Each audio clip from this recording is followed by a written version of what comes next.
to service you. Hello, good morning, good afternoon and good evening, wherever you are all watching me from. It is an absolute pleasure to come to you today. It's the 1st September Sunday service of 2021. If your little darlings have gone back to school already, or if they're going back tomorrow, I wish you all the best of luck.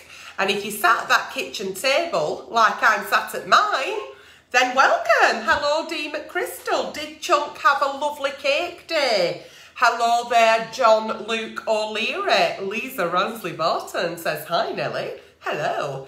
If anybody does comment on your comments with gift, prize, competition, giveaway, inbox me, it's a scam. Dion Ainsworth, I would service you any day of the week, Flower. Also, any advice I do give on today's show is purely for entertainment purposes. There could be strong language throughout, so viewer discretion is advised. I think I've covered all that now, haven't I? I've covered my ass, so there we go. Good afternoon. It's the day before Mum goes back to school tomorrow as a dinner lady or a welfare assistant. So after I have done Sunday service, I'm going picking our Joanne up and we're going out for our dinner. So that'd be lovely. Where are y'all watching me from? Whose kids are going back to school?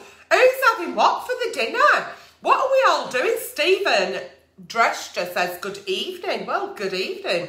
Oh, Sue says, hello from Hampshire. Sounds very posh. Unlike here in Haslingden. However, we have got a little bit of sunshine here in Haslingden today.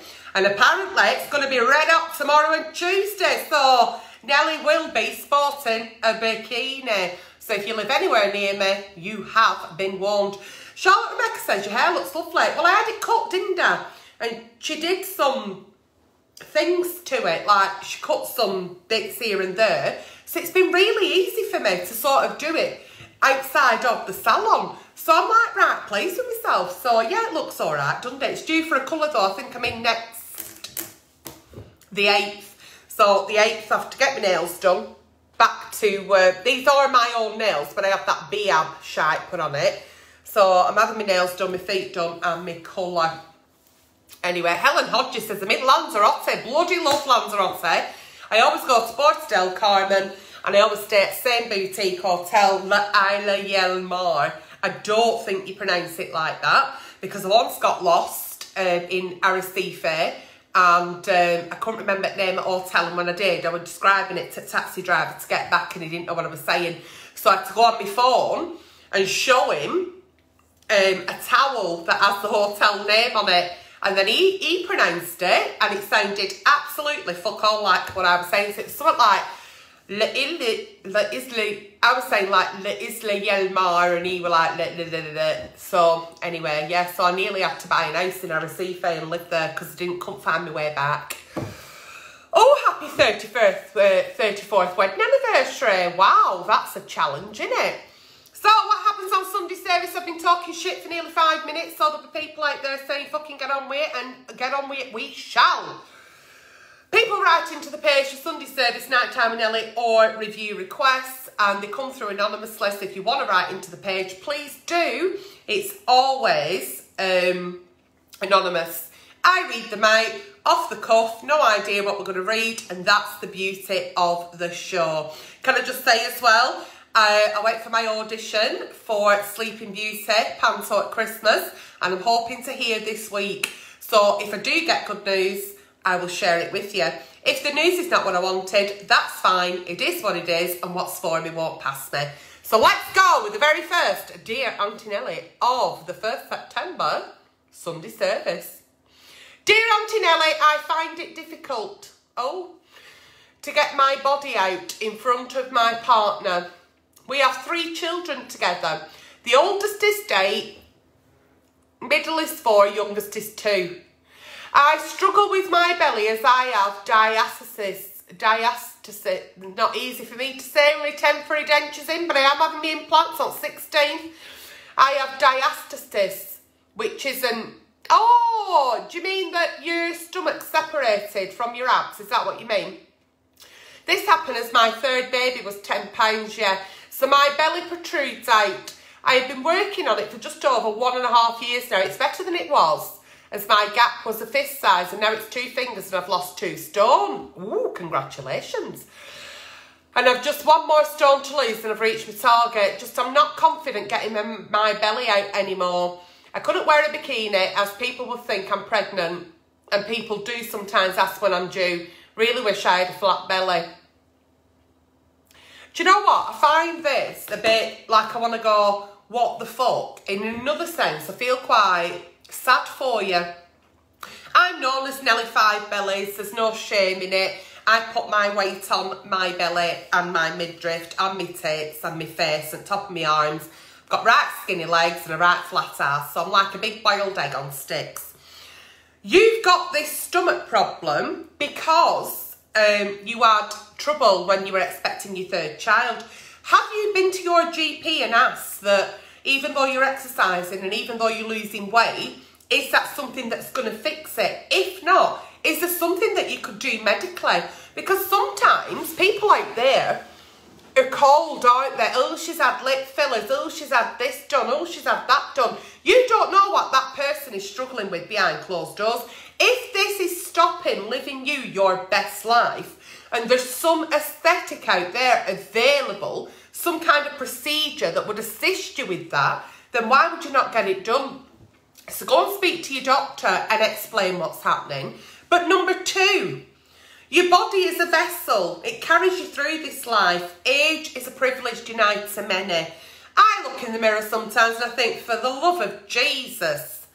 But then I think, hang on a minute, because we do all have those moments where we knock ourselves. And I think, you might not have a body like J-Lo, but number 2, look at your body. It's got you through to 47 years of age. It's got me through having chronic brittle asthma. It's got me through having a stroke. I was in a wheelchair. I was incontinent. I couldn't speak. I went blind in my right eye. My body, working with my body, has got me to where I am today. Yeah, I can't blame my belly fat on Olivia because she's 26 in October. I can blame my belly fat on the fact that I can't stop fucking eating. You know, there's a reason for it. But your reason is a little bit different. Now, we all bloat. We all have belly fat. Even the models that we see on Instagram that have got the really tight abs and flat tummies, they're not like that once they've had a glass of water. That picture's been taken because they're completely dry. You've got to appreciate the vessel that you've got. Your vessel has carried 3 beautiful children. I am sure to God that your husband doesn't see you like you do. But the more you see yourself with this awful protruding fat belly, the more that is going to come out and come over to other people. So you're losing your self-esteem, you're losing your confidence, and you're not looking very confident, and you're looking like you want to hide away from the world. In my eyes, everybody has a bikini body, regardless of size. Get a bikini and throw it on your fucking body. Hey presto, you've got a bikini body. Because believe me, sexy doesn't have a size. And once you start accepting your vessel, the way you are and what it does for you on a daily basis, you start giving it a bit of self-love. You start to self-love yourself. Your self-esteem will rise, your confidence will rise. And like I said, you start feeling that little bit more sexy. Sexy doesn't have a size. But get to the doctors and just see if it is a medical condition. If there's something they can assist you with. Oh, for the love of Jesus, Christ on a bike, we've got War and Peace. Are we ready? Are we ready? Dear Aunty Nelly, I've been with my fiancé for almost 3 years. Over the years, I have found out that he has a gambling addiction. I found out by looking on his phone while he wasn't looking because I knew something was wrong. I've been paying all the bills and still has no money. And would literally watch me beg people for money just to get by. Anyway, after lying to me twice about gambling in 6 months, spending tens of thousands of pounds, I told him enough is enough. This is the last chance of him. This is the last chance for him or I'm leaving. So fast forward 1 year and he's been acting completely out of character, spending more time away from me, staying in the toilet for ages, almost dropped our 7-month-old baby while he was holding him, all because I went to get his phone out of his pocket. He's very protective over his phone. He gets angry if I pick it up. Okay. I said to him I was packing my bags and leaving, and he said, leave then. I don't need to prove anything. I was so shocked, nothing has changed. He's just told me to leave the house because he isn't showing me his phone. I don't trust him, he says. So anyway, he's sat in the house today watching me pack. He says he loves me, but he's not willing to show me his bank statements. What do you think? Am I desperate for advice? I don't sleep at night, thanks Nelly. What an absolutely awful, toxic relationship you are in. You have a 7-month-old baby. What are you teaching this baby? What kind of environment is this baby in? You need to get out, and you need to get out now. You can take a horse to water, but you can't make it drink. You'd give him 2 chances, and this is his 3rd, and he's fucked up again. You know why he keeps fucking up? Do you know why? Because you allow him to. Things only happen to us that we allow. And number 2, how can he change something that he doesn't acknowledge? We cannot change what we don't acknowledge. He doesn't believe he has a gambling problem. He does not believe that he is a gambler. And this is what I find with addicts when I do my personal consultations and I speak to people who have got family members who are addicted to alcohol or drugs or porn or gambling, whatever it may be. We cannot change what we don't acknowledge. So you might as well carry on for the rest of your life putting a square peg in a round hole. It's never going to go until that person realises he is an adult man. He is allowed to live his life as he pleases. Let him fucking crack on. And you, get out of there. Don't be begging people for money. Know your budget. Look after you. Look after your little boy. Do not bother with him. Do not stop him from seeing his child unless you feel he's in danger or it's not safe. Come to some sort of agreement, but walk away. You can do nothing. Nothing. Is there a reason you have to pack and go? Is there a reason he can't pack and go? What you need to do is get out of this relationship and get out with it sooner rather than later, because that might be the short, sharp shock that he needs to realise that his addiction has lost his family, and you should not have to live in fear or live with the anxiety or the worry that you can't pay your bills because your partner is not responsible. So therefore, leave and be responsible for your son. And I want to say that to everybody who's watching.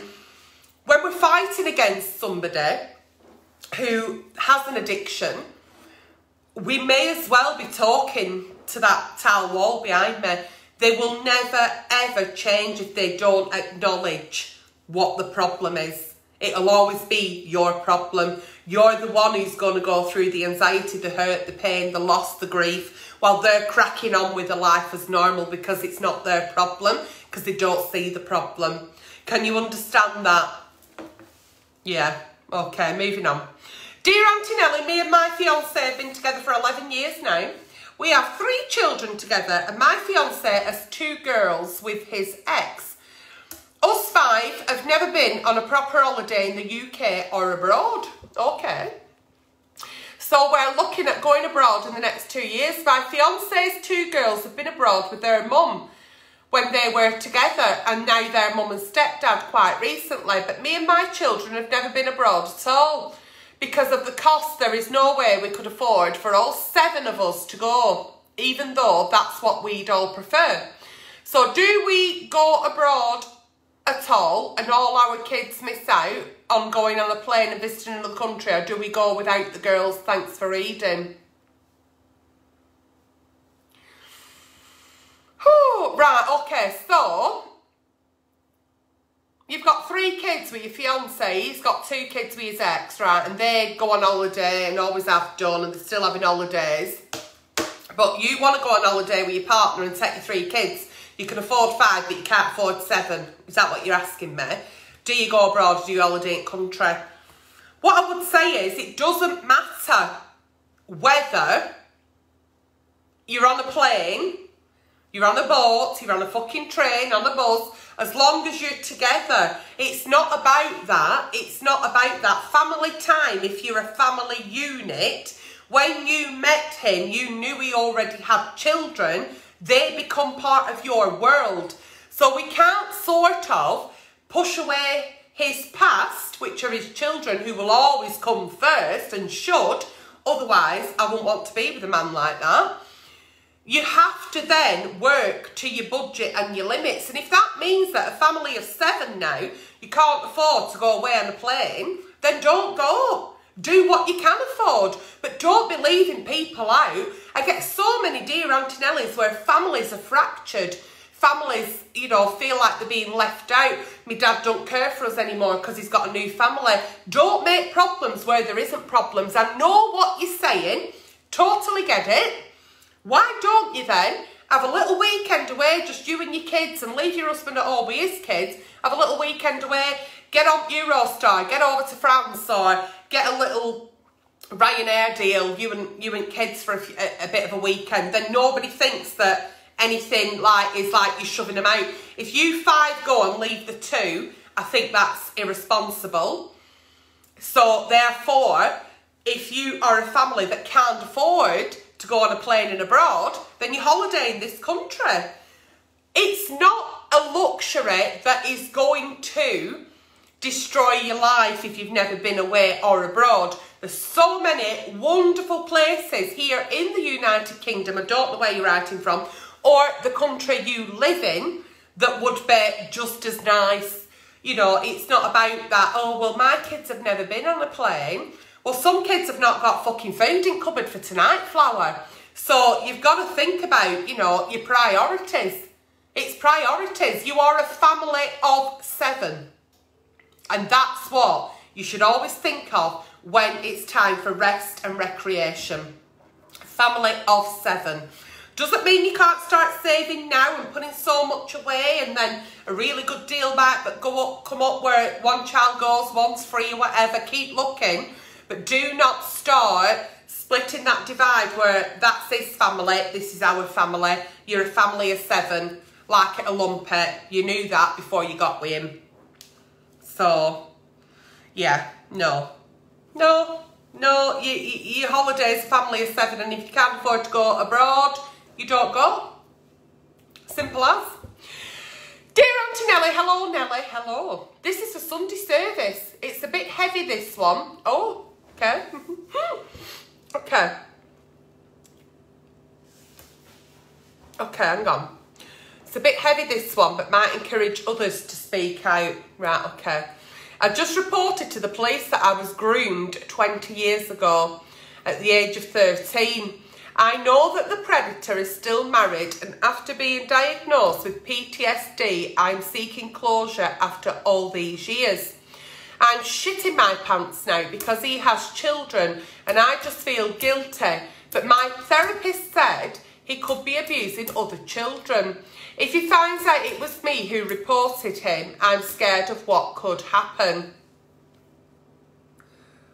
Scared of what could happen. And then it stops. So, a bit heavy this one, might encourage you just to, so, right, so you've gone to the police and you've reported historical abuse, am I correct? You were 13, he groomed you 20 years ago, so you're 33. You have absolutely done the right thing. I think it's such a brave thing to do. Number one, the fact that you've actually gone and got some therapy for the fact that you've got PTSD. You're facing up to your demons and why it might be impinging now on your life now, or your past life, or your future life. And, you know, you're being honest and open. And I don't think that is a thing that you should feel guilty about. And I know what you're saying. You're saying, well, he's a married man now and he's got kids and I'm going to bring all this trouble to his door. Had he not have brought trouble to your door, you wouldn't have had to go to therapy and you wouldn't now be dealing with PTSD. So it swings and roundabouts, isn't it? And I think you've done absolutely the right thing, and I hope to God you've got all the care and support you need. You know, I know that victim support helpline are absolutely incredible. Make sure your GP knows what you're going through. Make sure your friends and family know what you're going through. Make sure they know what you've been through and how it's affecting you now and how it has affected you. There might be light bulb moments with some friends and family that go, ah, right, that's why that happened. That's why you've been like that. You know, but you should definitely not ever feel guilty. That is not a word that I think anybody who would report any form of abuse now, in the past, today, tomorrow, whenever, whoever you are, whatever age, anybody that was to report a criminal offence to the police should ever feel guilty. That is not a word you should be using, and it's not something you should be feeling. You need that closure, and you've done the right thing, and you're absolutely right. There could be other children that he's done that to. There could be children he's doing that to now. How would you sleep at night? Would the guilt not be greater knowing that you kept your gob shut and you know that there's an active predator on our streets? So think about it that way. Think about the fact that you have done all you can as a citizen in our society. You have done the right thing. Absolutely. And I commend you for it. You're strong, you're brave, and you've got this. Make sure that you've got all the help and support that's out there for you. So I wish you the best of luck with that, darling. I really do. And don't ever be guilty or afraid. You've done the right thing. I put a post on my Facebook this morning, my personal Facebook. I don't know if any of you follow me on that. And I actually put on there saying to one of my neighbours, you don't have to keep asking who it was. It was me. My name's Nelly. I'm not Shaggy. If I know of any domestic abuse, an animal being mistreated, or a child in harm's way, I will always report that to the correct authorities, and I would never do it anonymously. Even if I have to stand alone, I will stand up for what's right, and I will get that person help where it's needed. Because I've had to do that recently on my street, and I heard that that person is saying, when I find out who it was, you don't need to find out, Flower, I'm here. Put my hand up. I told you, it was me. I did it. It doesn't have to be anonymous. I did the right thing. Had I have not made those phone calls, how could I sleep at night? How can I go to bed and sleep at night in my beautiful super king size bed in complete luxury with a full belly?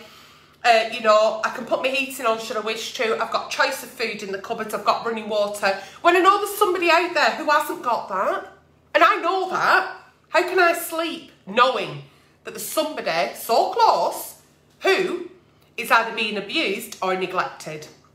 There is no guilt. I don't want anyone to ever feel any guilt for standing up and saying, there's a problem, I'm bringing it to you, I have done my bit now, off you fuck and do your job so I can crack on with my life. Does it mean to say you've got to be a vigilante and go and knock on these people's doors, knock the door down and say, I'm here to help, what can I do when you're not doing this? And there are people out there that get paid to do that job. So tell them about it and never ever be afraid. Never be afraid. You can report these things anonymously depending on the situation and the circumstances, but I have no fear. I have never been a fearful person, but the guilt I would have is, God forbid anything happened to that woman, that child, or that animal. And I knew about it, and I did fuck all. And I think so many people turn a blind eye, and that's like I said, I am never afraid to stand alone for what feels right for me. I've done my bit, and if you've got a fucking problem with it, it's me at number 11. Come and see me, Flower. Okie dokie, let's move on. Oh. Oh. War and peace. War and peace. War and peace. I'll try not to make it war and peace so I can fucking tell you have. I've been with my partner 4 years and lived together for 2. We are a blended family. Which are, right, he has 2 kids, I have 3. We moved in together, then 6 months later, COVID hit. We all got locked down together for 15 months. This has taken a toll on our relationship. When we moved in together, All we were worrying about was how the kids would get on. But in fact, they've gone absolutely fine. It's us that haven't. Before we moved in together, there was lots of fun, romance, passion, but now my partner is depressed and says his life doesn't feel like his own, and that the last 18 months have been toxic and destroying. When asked what he means, he said he's staying with me because the alternative is worse. I really tried to make it work because I do love him, but I feel like he's given up and now the relationship is no longer serving me.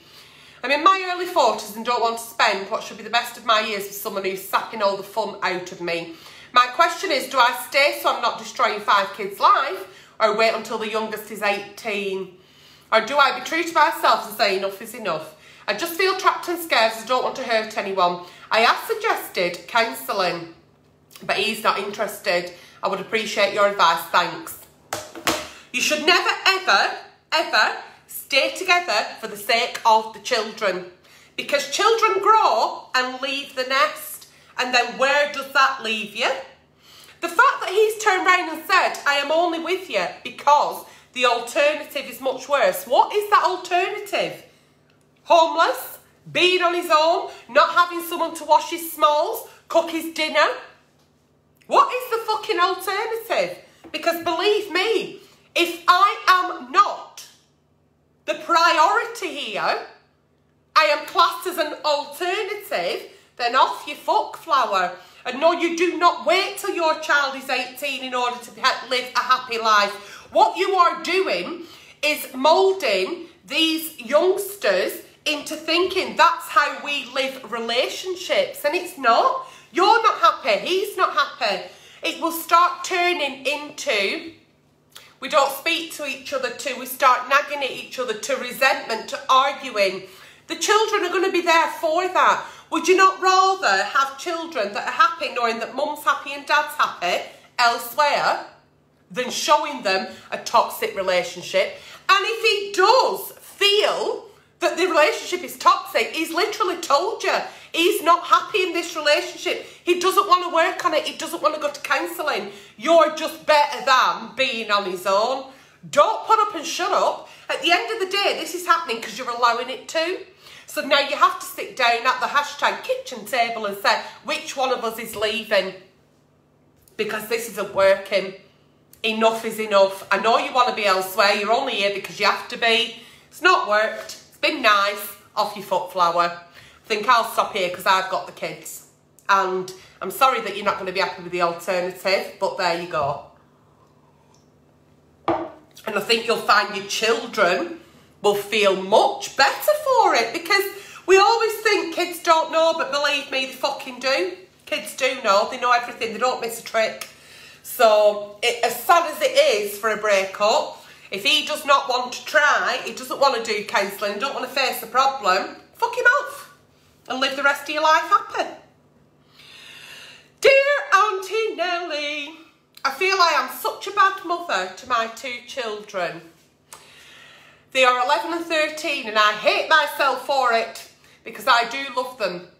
The problem is I have an extremely volatile temperament. Ooh, sometimes I am happy and none of life's trials and tribulations get me down. However, other times I have such anger inside me for everyone and everything and absolutely no patience.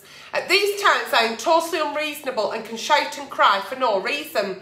I feel so alone and that everything in my world is black and I am totally worthless. When I feel calm, I can understand what set me off, and it frightens me that I seem to have no control over my emotions. My children must be so confused and obviously it upsets them. My husband's extended family and friends are often victims of my unacceptable behaviour. Is there anything you can suggest helping me, as I am not coping with life very well? Do you know, we come across people sometimes, don't we?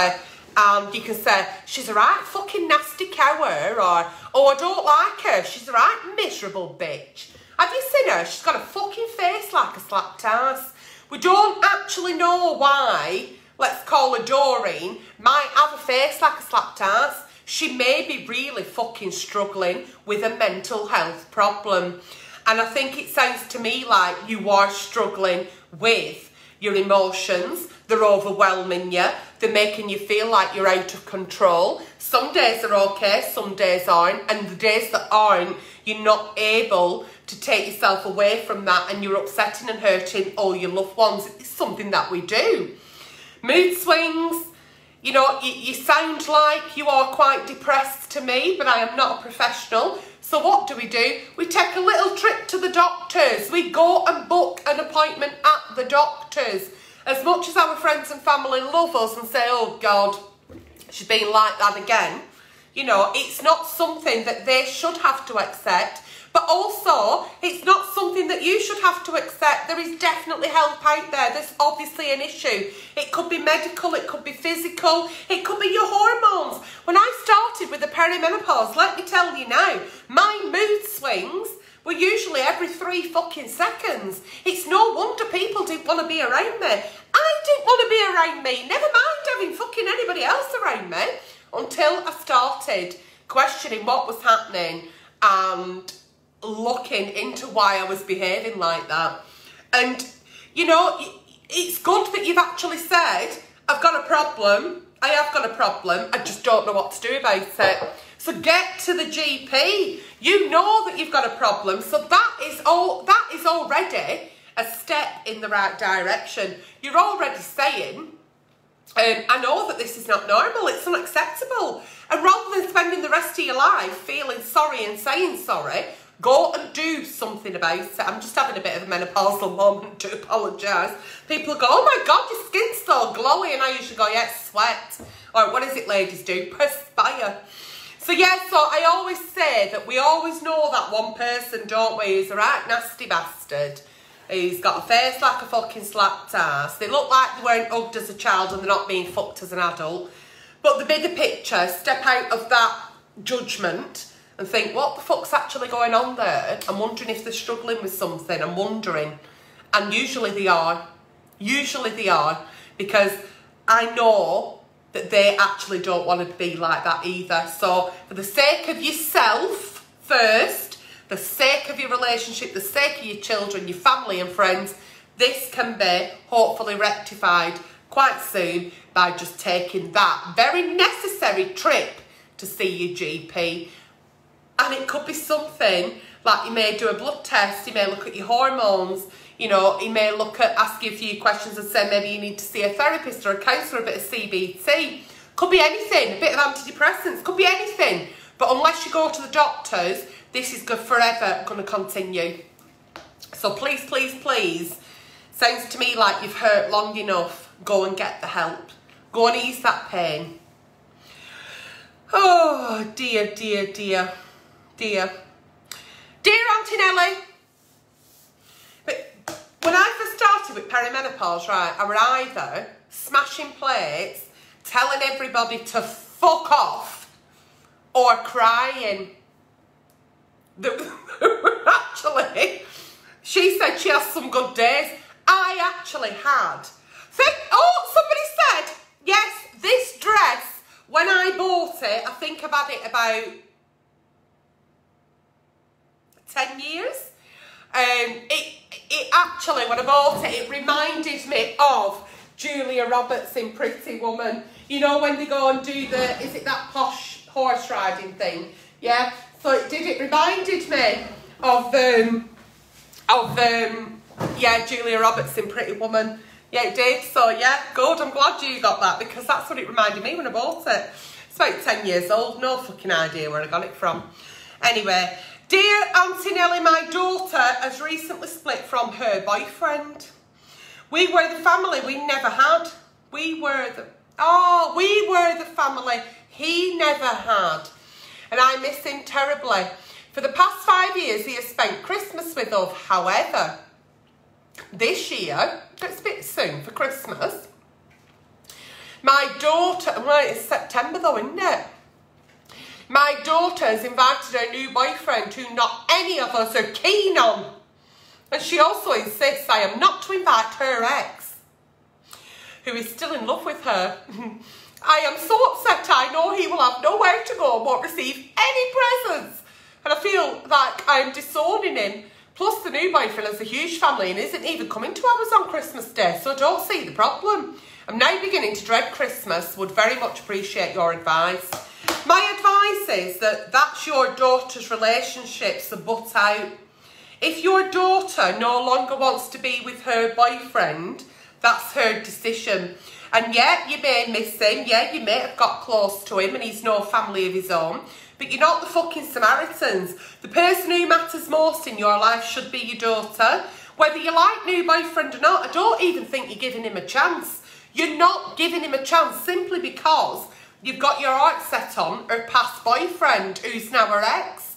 And if you feel that fucking bad for him, get him a Christmas card and some presents, do him a little stocking filler and drop it off. But don't get too close to him because he's no longer with your daughter. Nobody's saying that you can't have, you know, hey, how you doing? How have you been? Give him a text, or if you're in, I'm going to drop you something off and, you know, keep in touch, see how you go. But I don't think for 1 minute you should invite her ex-boyfriend round knowing that he's in love with your daughter and knowing that your daughter is now in a new relationship, because that's just going to piss your daughter off. If you want to fall out with your daughter and have no relationship with your daughter, lose your daughter and accept your daughter's ex as your new child, then yeah, crack on, because you're going the right fucking way to piss her off about it. She's made a decision she don't want to be in that relationship. Accept that. Respect that. Nobody's saying that you can't check up on him, see how he is, maybe meet up for coffee now and again, but do not have him anymore in your home as a family member, because that relationship has ended. And it is tight. It is tight that, you know, he's got no family and he'll have nowhere to go. Nobody should be on their own at Christmas. But believe me, what did he do before you met your daughter? He's going to be absolutely fucking fine. And even though our kids sometimes, you know, do tell us everything, there might be a reason why they've split up. And all that should matter to you is that your daughter's healthy, happy and safe. And that's it. So, you know, it's a hard one. I get you. But he's not your responsibility. Your daughter is. Okay? Oh, dear, dear. My Olivia had 1, 2, 3. Were it 3? 2. 2 boyfriends who she was with for quite some time. And then when they split up, I did miss them because, you know, they do become part of like part of furniture, aren't they? But how do I send in a question, says Rox? You write into the page and pop on Sunday service or night time with Nelly. So yeah, pop it into the page. You know, I did, and I do wonder how they are, and I hope they're okay and whatever, but my daughter's happiness has always been my priority. And if she chooses not to be with a partner because it's not right for her, because it's her life, then I stand by her 100% because she's my baby. Somebody put I was on my own last Christmas. I was on my own last Christmas Day as well, and it was fucking beautiful. I don't celebrate Christmas. I don't even put a Christmas tree up. I have nothing to do with Christmas. Nothing to do with religion. Absolutely not. I just think it's a fucking shower of shite. Now, my daughter is Mrs. Christmas and will be getting excited. I'd probably say around the 10th of September, Olivia will be online looking at what she can buy to ornament her house with. That's festive. Completely chalk and cheese. The minute Olivia said, I hope there's no kiddies watching, I no longer believe in Christmas. That's when I thought, thank fuck for that. And I never even bothered sticking a tree up. So, you've known me for 4 years. I always do your Christmas message, but I do not celebrate Christmas. I don't put a tree up. I think seeing my friends and family on Christmas Day is lovely. It's a social event, but it's fuck all to do because it's Christmas. Nothing to do with Christmas. So, and if I can work all of Christmas and New Year, I do. That's why I'm praying that I get a phone call about Panto, because once again, I can just be away. I don't have to get involved in any of it. Dear Aunty Nelly, my niece's closest friend lost her baby of 10 months to SIDS last year. Oh no, SIDS is like baby cot death, isn't it? It's just unexplained, isn't it? Okay, my niece, who was also a godmother to the baby, is now expecting her first child, and although she is delighted, she's filled with anxiety about her baby also dying. This should be a happy time for her, but her fear around something happening to the baby is taking all the joy away. What can I do to help her? Oh dear God, that's awful. And I think when I was expecting in 1995, and I think it was Anne Diamond, I don't know if anybody will remember this, but it was Anne Diamond who baby had died of SIDS, which is cot death, and they changed all the baby cot mattresses, and they came out with all these new things about how to put the baby in the mattress, make sure the feet are at the bottom of the cot, not at the top, so they don't slide down, they can't put covers on the head and all that. There was a lot of nonsense, not nonsense, but there was a lot of noise about it in 1995 when Olivia was born. And I remember Olivia being born and cot death being a massive thing because Anne Diamond had lost her baby, and my poor child slept at the side of me, and she never got a peaceful night because I used to poke her and make sure she made a noise. I think it's quite normal for parents, expectant parents, the parents that have just had a baby, to worry. I mean, how I kept my child alive, she's 26 in October, I'll never know, because I can't fucking keep a plant alive, never mind an actual human being. But you do worry, you do have all that worry, but she's going to have extra anxiety, extra worry, because somebody so close to her has had a baby that passed away, and there'll be no explanation for it, so she's going to have that fear. So it's about her reaching out to her midwives now and her general practitioner and her health visitor and saying, I've got this really, you know, I don't think it's irrational fear, but this happened and I'm really worried it's going to happen. And her soaking up like a sponge as much education about how to keep your baby safe, and maybe looking at statistics that even though there are such things as SIDS and, you know, there are these deaths in infants, you know, looking at the statistics that, yeah, it did happen and it can happen, but it rarely happens. So maybe that could assist her, depending on how her mind works. Some people are quite scientific, and then other people aren't. So it's about finding the right language that you know is going to work for your niece. It's about supporting her, helping her, and don't be frightened of saying to her, I know that what's happened is absolutely shocking and awful, and it's the worst thing. We should never bury a child. But believe me, I want you to enjoy this pregnancy. So let's go and get the facts about it. Let's do all we can to make sure that this baby coming is going to be safe, and I'm here to help you. And let's enjoy this pregnancy, because you can't do any more than that. Have a word with the GP, speak to a midwife, let them know that she really, really, really is struggling. And rightly so, but she won't be the only one. There are lots of people out there who have this fear. And like I say, I used to poke Olivia at night, it's put my hand through, and I think, oh, thank God she's still alive. Because you do, and I didn't know anybody who'd lost a child. So, and I had that fear.